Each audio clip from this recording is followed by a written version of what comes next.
Let's chika!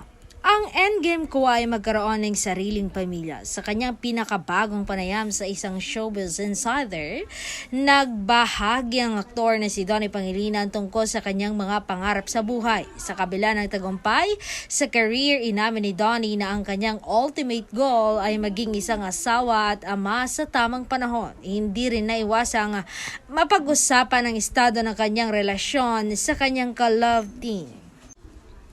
At isang tapat at puso sa pusong usapan tungkol sa pag-ibig at pagbuo ng sariling kinabukasan ng kanilang napag-usapan.